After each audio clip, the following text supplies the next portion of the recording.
আমার আসল নাম হলো ভিকি। ভিকি?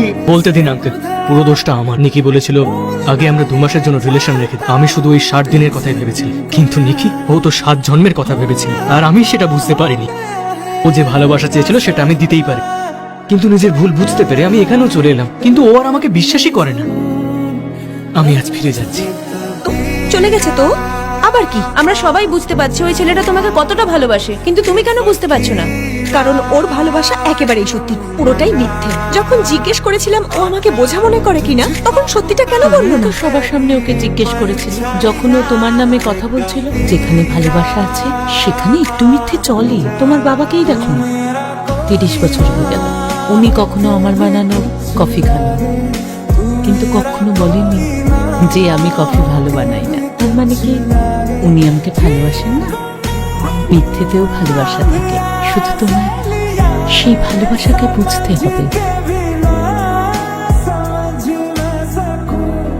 নিকি বলেছিল মানুষের ভাঙা মন বা ভাঙা মাটির মতো, একবার ভেঙে গেলে 1000 চেষ্টা করেও আর জোড়া লাগানো যায় না। আমি চেষ্টা করেছি আঙ্কেল, আমি এটাকে আগের থেকেও সুন্দর করে তোলার চেষ্টা করেছি, কিন্তু নিকির চোখে ওই সৌন্দর্যের থেকে ফাটলগুলোই অনেক বেশি জোরালো। আশা করছি নিকি একদিন সত্যি সৌন্দর্যটা দেখতে পাবে। আন্টি, আপনি তো সবই জানেন, আমি তো ভালোবাসা জিনিসটাই বুঝতাম না, আর অনুভূতি তো অনেক পরের কথা। কিন্তু যেদিন নিকি আমার থেকে দূরে চলে গেল, সেদিন বুঝতে পারলাম ভালোবাসাটা কি। যখন ও আমাকে জড়িয়ে ধরে বললো যে ও আমার সঙ্গে থাকতে চায় না, তখন বুঝলাম কষ্টটা কাকে বলে। এই কষ্টটা হয়তো ছোটবেলায় আমি আমার মাকে হারানোর সময় পেয়েছিলাম।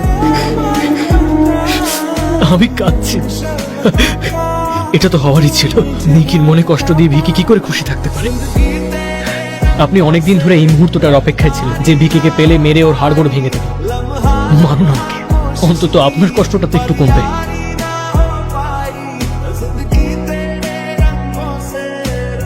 ও কাঁদছিল বাবা, আমার জন্য কাঁদছিল। জানো, ও কখনো কারোর জন্য কাঁদেনি। ওকে বোঝালে না কেন? তোমরা সবাই তো এখানেই ছিলে, ওকে আটকালে না কেন তোমরা? ধুর, আমি না আসা পর্যন্ত ওকে আটকে রাখতে পারতে। তোমাদের দিয়ে কোনো কাজ হবে না, এবার আমাকেই করতে হবে সব।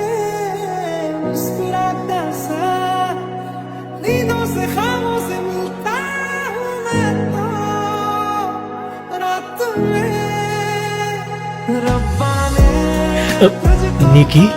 হাই নিকি, ও তুমি জীবনে কখনো শুধরবে না, না? সুহার সামনেই বিয়ে, তাই আমাকে কাট দিচ্ছিল।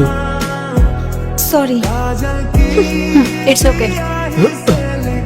আমার ফোন ধরছিলে না কেন? ফোনটা সাইলেন্টে ছিল। আবার নিজের আগের জামা কাপড় পরছো? অনেকক্ষণের জার্নি করতে হবে, তাই কমফোর্টেবল জামা। হঠাৎ করে চলে যাচ্ছ কেন? তুমি তো বললে চলে যেতে। হ্যাঁ, তাতে কি হয়েছে? তুমি কি দুধের শিশু নাকি যে সব কথা শুনবে আমার? তোমাকে দেখেই আমি সব বুঝে গেছি, কিন্তু সকালে যা নয় তাই বলেছ, তাই আমি শোধ তুলছিলাম।